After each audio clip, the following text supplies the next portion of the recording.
Wow, bonjour tout le monde. Je m'appelle Hassan Silla, je suis le président du parti MPS Jëf ak Njariñ, Mouvement populaire pour l'émergence du Sénégal.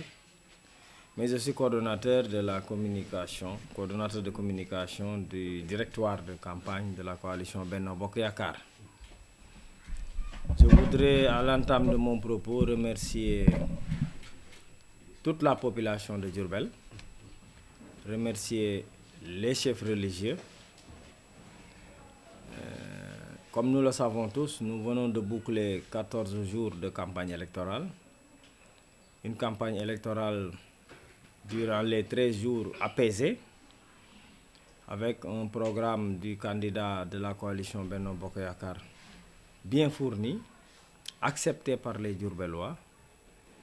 Et je pense que nous nous réjouissons et nous rendons grâce à Dieu d'avoir bien bouclé cette campagne dans la paix et dans la sérénité.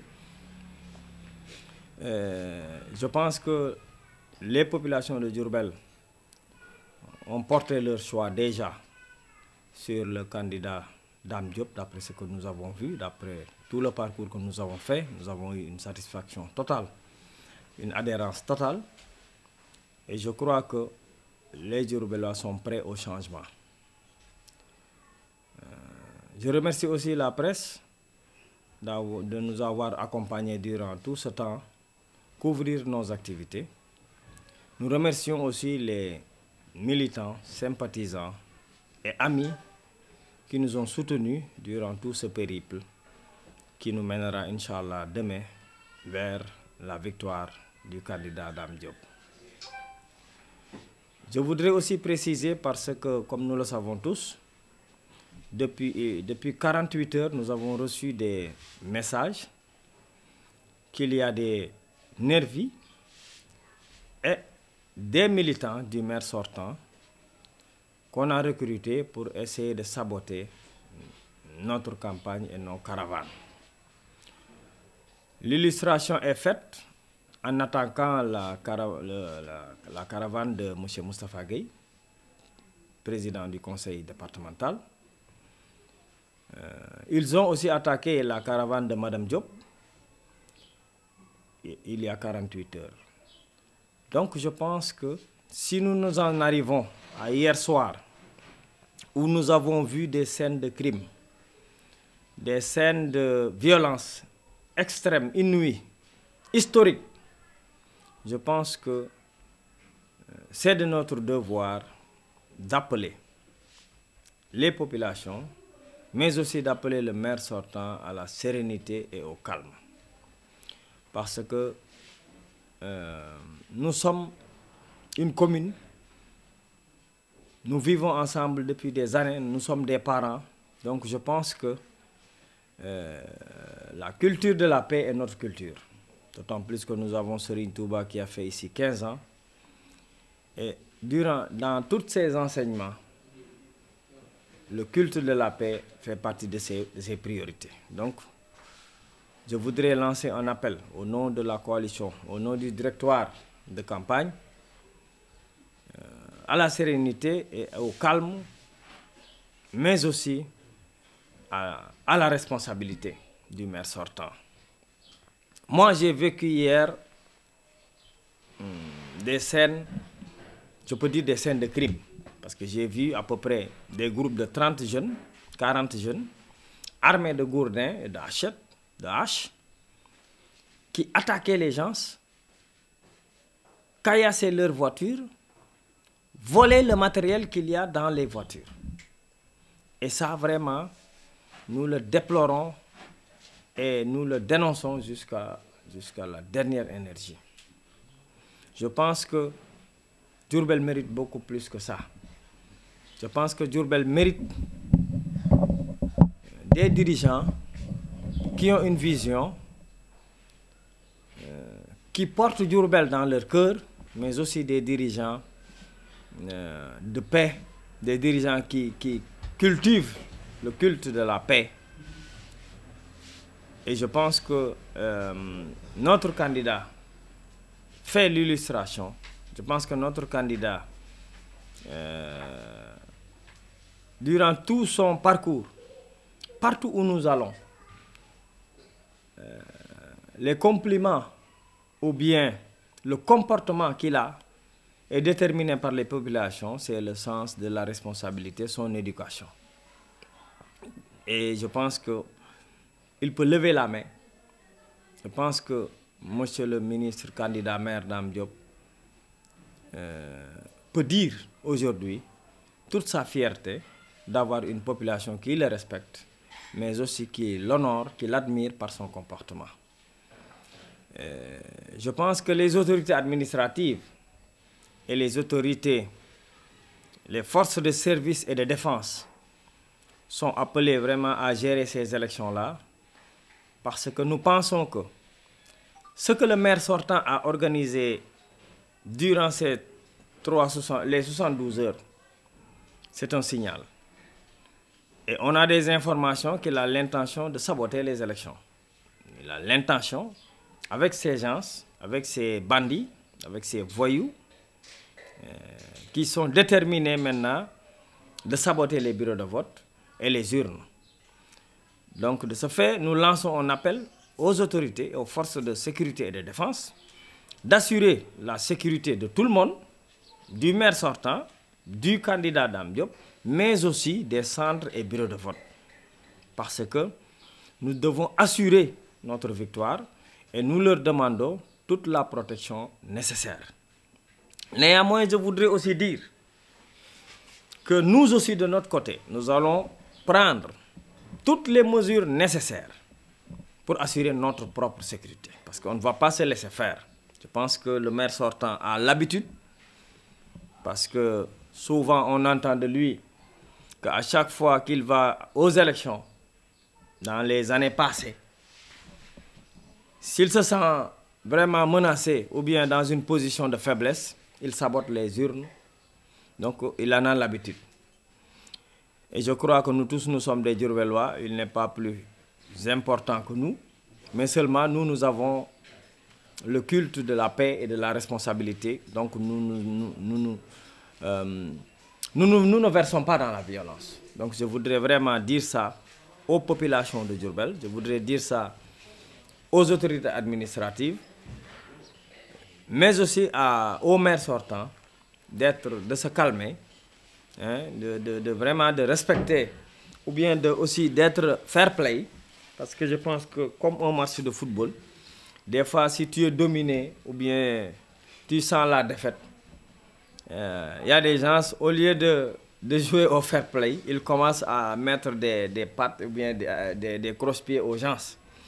Je voudrais dire aux maires sortants vraiment d'être fair play et d'accepter que demain, il va plier bagage. Et je pense que vraiment, Diourbel mérite une population, mérite un cadre de vie, mérite une gestion sobre et vertueuse, mérite aussi un développement économique. Et c'est ce dont nous rêvons, nous voulons. On a l'impression que vous discutez à votre endroit ce matin dans son point de presse pour dire que c'est vous qui aurez commencé. Quelle est la vérité des faits s'agissant exactement de l'incident de Kercher? Oui, moi j'étais là-bas, j'étais là. J'étais à Kercher. C'est lui, il est venu. En le voyant même sur les vidéos, je pense que des gens ont les vidéos, il est sorti en disant « faites ceci ». Les gens sont dit. Et ça, presque on peut dire qu'il appelle à tuer. Moi, je l'interprète comme ça.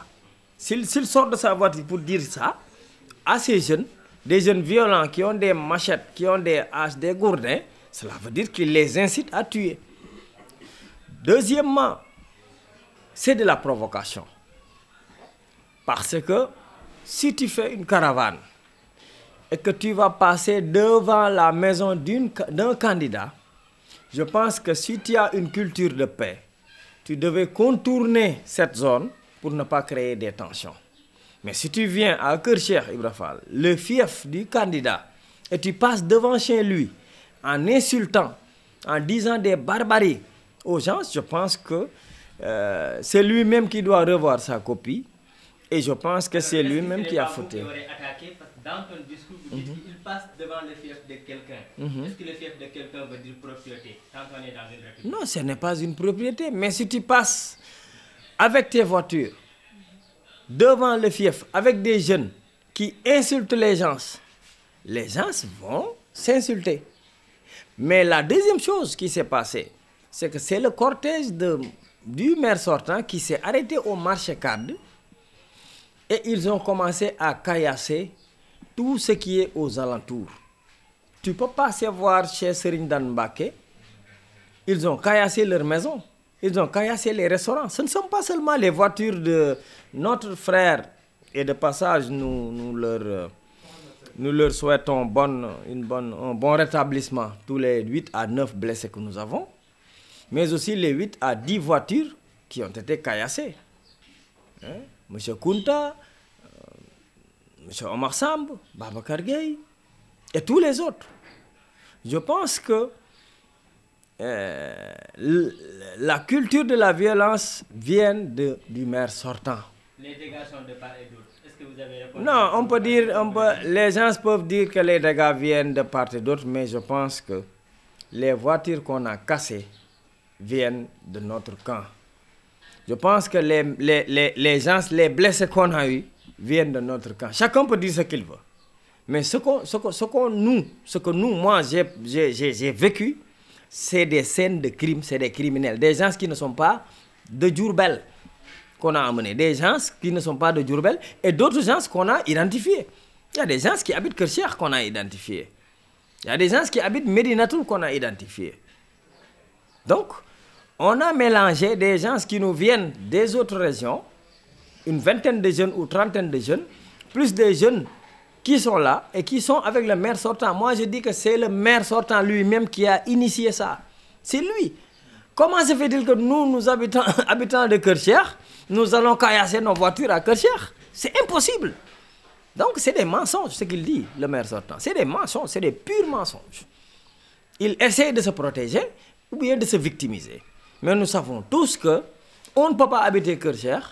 Nos voitures viennent de Kercheikh, nos responsables de Kercheikh, et caillasser nous-mêmes, c'est impossible, c'est impensable. Donc le maire sortant, c'est qu'il verse dans le dilatoire, mais il sait parfaitement ce qu'il a fait, et c'est prémédité, provoqué et préparé. Vous avez parlé tantôt de recrutement de nervis. Alors on sait que Benno Bokk Yakaar est réputé partout être, en tout cas la coalition qui a plus de moyens. N'est-ce pas vous les plus appropriés? Non. Les nervis, non, nous ne recrutons pas de nervis, nous sommes sécurisés par nos jeunes. Durant toutes les élections, durant les 14 jours, nous avons été sécurisés par nos jeunes. Durant tous nos convois, le seul lutteur qu'il y a habite là, à 100 mètres de chez moi. C'est mon jeune frère, Oumoussène Junior. À part lui, toute la sécurité vient de nous-mêmes. Donc nous avons recruté personne.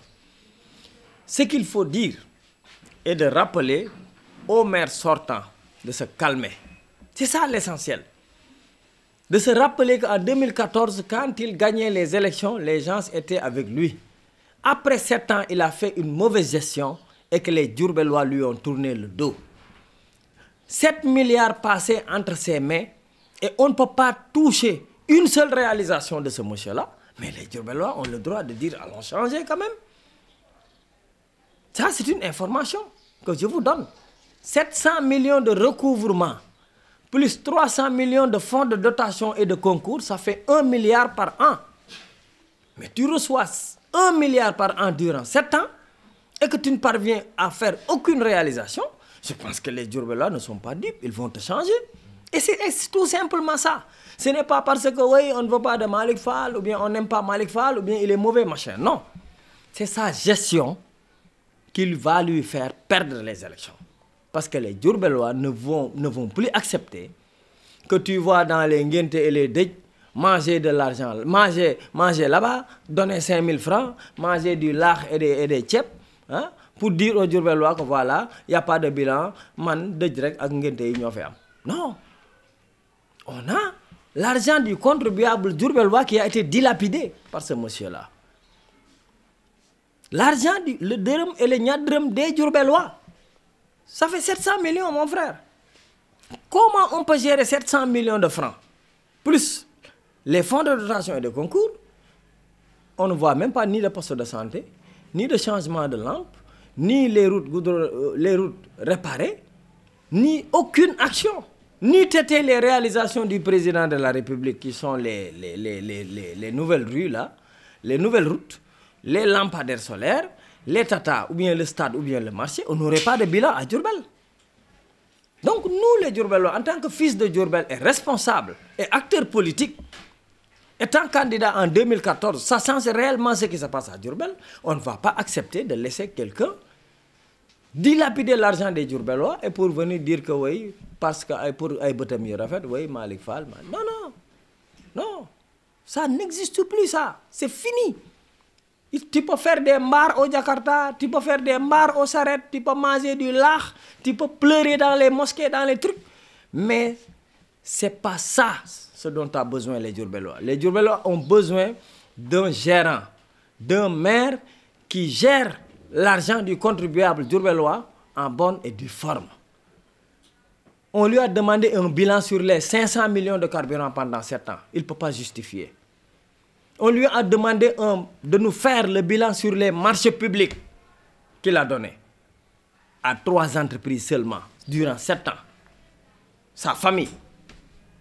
On lui a demandé le bilan sur les 2,6 milliards du PACASEN que l'État du Sénégal a fourni. On lui a demandé le bilan du FERA que l'État du Sénégal a financé 150 personnes. On lui a demandé pourquoi il a recruté 219 personnes, des CDD, pour le clientélisme politique. On lui a demandé les 2800 parcelles lotissées, dont il y a des doublons. Et je le dis ici, je le répète. Il y a des doublons. Je demande et je lance un appel aux Diourbellois. Que tout Diourbellois que Malick Fall a donné un terrain pour vérifier la véracité de cet acte, il faut aller au cadastre. Parce qu'il y a des terrains qu'on a donnés à 2 personnes à la fois. Et ça existe. Et moi, j'ai les preuves. Il n'a qu'à aller au tribunal ou bien à la police, me porter plainte. Je sortirai les preuves. Parce qu'on ne peut pas accepter 2800 parcelles des Diourbellois dilapidées et en plus de cela, créant des doublons, parce que le monsieur que tu avais donné le terrain, au finish, pendant les élections, tu sais qu'il n'est pas avec toi et tu prends ce même numéro et tu le donnes à un autre. Et je suis très bien placé pour le savoir parce que je suis conseiller municipal. Et j'ai des informations aussi. Donc ce monsieur-là a fait de Diourbel, je pense que Jacques Bodin avait laissé un budget de 900 millions. Au moins, lui, il avait fait quelque chose, amener le budget à 900 millions de francs. Lui, il l'a laissé à 700 millions. Est-ce qu'on a avancé? Le budget de Diourbel de cette année, c'est 1,6 milliard. Non, le recouvrement. Le budget, c'est des prévisions. Il peut prévoir 1,6 milliard alors qu'il ne recouvre que 600 millions de francs. Jacques Bodin peut prévoir 1 milliard, mais lui, au moins, il recouvrait 900 millions de francs. Mais durant les 7 ans, de 2014 à aujourd'hui, le recouvrement a baissé de 20%. On recouvrait, au temps de Jacques, 900 millions de francs. Actuellement, on peine à recouvrer 700 millions de francs. Donc ce monsieur-là, je pense qu'il a montré ses limites. Et je pense qu'aujourd'hui, les Diourbellois ont le droit et ont bien fait vraiment d'aspirer au changement, de vouloir essayer une autre équipe. Parce qu'il faut simplement essayer. Il a fait 7 ans. On a le droit de changer cette équipe-là et essayer une nouvelle équipe à qui on a confiance. Une nouvelle équipe composée de gens pétris de valeurs, compétents et qui veulent amener Diourbel vers l'émergence.